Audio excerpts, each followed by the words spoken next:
లోకమంతా ఉంగరం చేసి ఇస్తా ఊరేగిస్తా సాగరం పొంగులన్నీ గవ్వల గౌను చేస్తా గారాం చేస్తా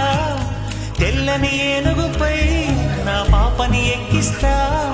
చిలకలు హంసలని ఆడేందుకు రప్పిస్తా హరివిల్ల